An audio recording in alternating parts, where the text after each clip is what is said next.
Hello people, welcome to my YouTube channel Free Management Education. Today we will discuss about the forward and future contracts which is in financial management, and also it is included in the syllabus of UGC Net Management and also in the MBA courses of various universities and institutes. Moving on. Understand the forward and future contracts, we need to understand what is a derivative. Okay. So these are the items which do not have their own independent values. Rather, they have derived values. Okay, that's why derivative. They do not have their own value. Okay, they are not independent. They have derived value. Their values are derived from the underlying asset. Okay, derivatives are products or financial instruments which derive their value from some other asset called the underlying asset. Okay, the commodities on which derivatives contract exists are agricultural products such as rice, wheat, cotton, oil, etc. Currencies such as US dollar, Canadian euros, yen, etc. Metals such as gold, silver, especially gold. Okay, from interest rate, equity shares, etc. Okay, a farmer can do away with unnecessary parts of risk exposure and even convert exposure into quite different forms by using derivatives. Okay. Hedging is the term used for reducing risk by using derivatives. Okay. So this is derivative which do not have their own independent value, but they derive their value from the some underlying asset. Okay. This can be gold, silver, even agricultural products. Okay. So hedging is the term used for reducing the risk by using derivative. So now comes the forward contract. So what is it? It is an agreement between two contracting parties to buy or sell an asset on a given date and at a predetermined price. Like movie ticket, booking a movie ticket online.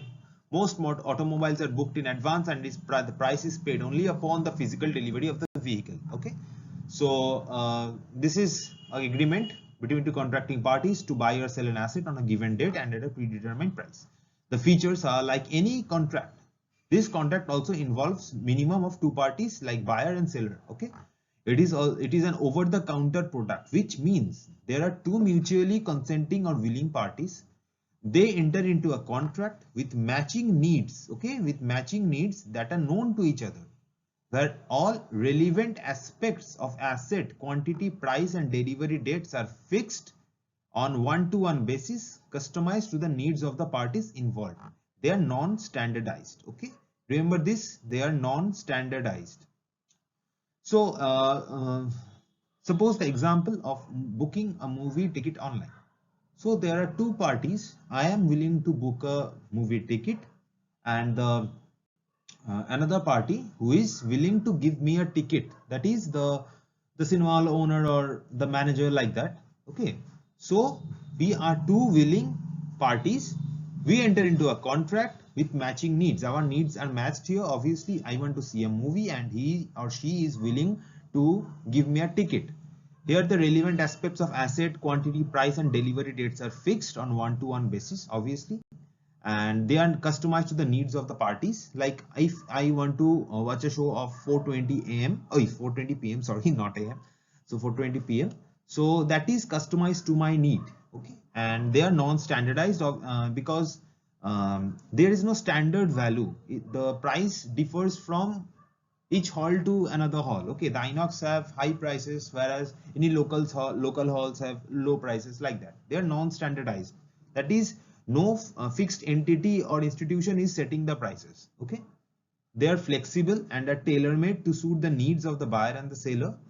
Okay, that is, they are customized. Okay, the price at which exchange of asset will be done is negotiated in advance, thus avoiding price risk. Okay, this is negotiated in advance. That is customized. Again, the same thing, the customized. There is mutual obligation between the buyer and the seller to perform according to requirements. Obviously, cancellation can only be done through mutual consent of both the parties anytime prior to the maturity of the contract. Okay. So while entering a forward contract, both the parties are aware of the possible default by the other party and take necessary steps to prevent default on the other side. No exchange of money is done at the time of entering a forward contract, though any of the party can insist on initial deposit adjustable against price and delivery to mitigate counterparty risk. Okay, these are self-explanatory. You just go through the lines and you will understand the inner meaning of it. Okay, they are not traded on organized exchanges, that is on stock exchanges. So the main points are there should be two parties, okay, with matching needs. They are non-standardized. Okay, remember this. This is the most important part. They are non-standardized and they are not traded on organized stock exchanges. Okay, it is customizable. That is, they are negotiated in advance or according to the needs of the parties. That is, they are customized according to the needs of the parties. Okay, no exchange of money is done at the time of entering a forward contract, but you can insist on initial deposit because of the default risk. Next comes the currency forward. Okay, it is an agreement to give or take delivery of foreign currency in exchange of domestic currency at a future specified date and at an exchange rate determined today. Okay, so if I want to give or take delivery of US dollar, so the in exchange of India's rupee, okay, so the exchange rate is determined today, that is $1 is 70 rupees at a future specified date, like 1 month from now. So that is an agreement of currency forwards. Currency forward contracts are primarily utilized to hedge against currency exchange rate risk. I have told what is hedging. Okay, it is about reducing the risk by using derivatives. So currency forward contracts are primarily utilized to hedge against currency exchange rate risk. It protects the buyer or seller against unfavorable currency exchange. Obviously, $1 can be 70 rupees now. It can be $1 at 80 rupees tomorrow or within 15 to 20 days. So it protects the buyer or seller against the unfavorable currency exchange rate occurrences that may arise between when a sale is contracted and when the sale is actually made. That's why this is agreement is on a future specified date and at an exchange rate which is determined today. Okay, this is how it protects the buyer or seller against unfavorable currency exchange. They are generally used for hedging and can have customized terms such as particular notional amount or delivery period. That is, they are also customized. They also don't require upfront payments. That is, initial deposits are not required when used by large corporations or banks. A common example is when an importer is buying goods from a foreign exporter and the two countries involved have different currencies. So they may also be used when an individual or company plans to purchase property in a foreign country or for making maintenance payment related to such property once it has been purchased. Okay. So the common example will be that importer is buying goods from a foreign exporter and the two countries involved have different currencies. This is mainly currency forward. Okay, it is an agreement to give or take delivery of foreign currency in exchange of domestic currency at a future specified date and at an exchange rate determined today. So basically you need to remember this concept. Okay, so they're mainly used for hedging. Okay, so it protects the buyer or seller against unfavorable currency exchange. Next comes the future contracts. A future contract is like forward contract, but unlike forward contracts, okay, unlike forward contract, future contracts are traded on organized exchange. Okay, they are traded on organized stock exchange, thus they are liquid. They are standardized also in terms of contract size, delivery, price. Okay, they are standardized by a particular institute like that. Okay, the standard contract example, the standard contract size for Burley in Burley International Exchange. Here Burley International Exchange standardizes the future contract. Okay, so it is traded on organized stock exchanges. So see the example, the standard contract size for barley is 20 metric ton. Okay, you can enter into barley future contract for 20 metric ton or its multiples, like 22s are 40, 23s are 60, like that, or its multiples. If your requirement is less than 20 metric tons, or if your requirement is 30 metric tons, which is not a multiple of 20, then you should enter into forward contract, not future contract, as it can be custom made for your specific requirements. But this 20 metric ton or its multiples is standardized by Burley International Exchange. I hope this is clear now. Now comes the features of future contract. They are traded on organized stock exchanges and not over the counter. Okay, not over the counter. Over the counter was in forward contract. Okay, standardized contracts in terms of amount, quantity as well as quality, which I mentioned earlier. Mark to market. Okay, here price differences every day. the price differences in forward contract are settled through exchange clearing house. There is a third party involved which helps in settling the price differences. The clearing house pays to the buyer if the price of the future contract increases on a particular day.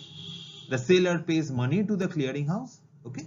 Here, if the price of the future contract increases, the clearing house pays to the buyer and the seller pays money to the clearing house.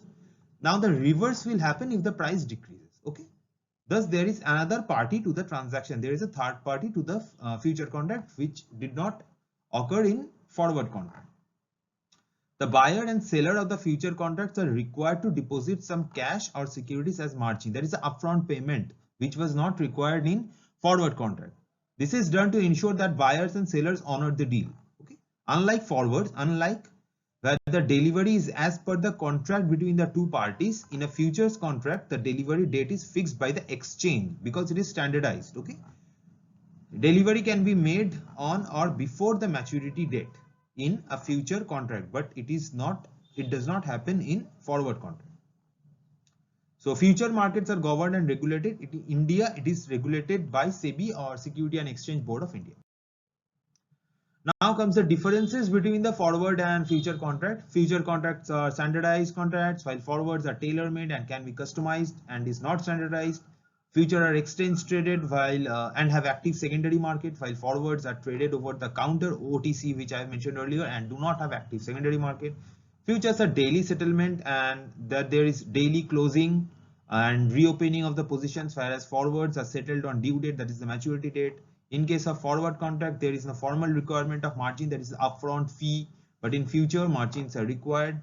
The delivery can be made on or before the date of maturity for futures, but for forwards, delivery is made on the date of maturity. These are all mentioned before. I am just highlighting again.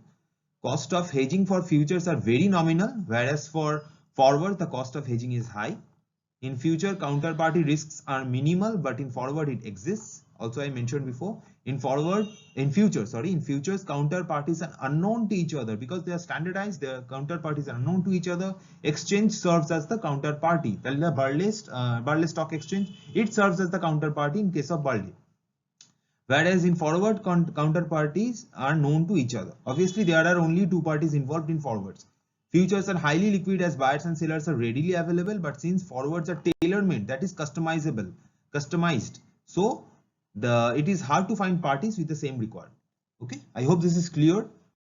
Now comes the difference between options and future and forward contracts. Okay, I have made a video on options in financial management. Please refer the video before. You will find it in the playlist of financial management. Okay, also you can see it in the description box. Okay, now the differences are, in case of forward and future contract, both the buyer and seller are bound by the contract. Okay, but in option it is not. Okay, in forward and future contract, the buyer must take the delivery and seller must make the delivery at an agreed price on a specified due date. But with option, okay, the buyer has the right to decide whether or not she or he would exercise the option. That is, no obligation in an option. But in case of forward and future contract, there is obligation to perform. Options are standardized and exchange traded like future contracts, but not like forward contracts. I hope this is all crystal clear to you now. So thank you for watching this video. I hope you like it. This is a new channel, Free Management Education, where we provide educational videos on management, specifically for MBA, BBA and UGC NET Management and Commerce, and also for management optional of civil services examination. So my email ID is given in the description box, and if you want some specific videos on some specific topics, feel free to comment or reach out to me. Okay, so thank you, stay safe, take care of your family.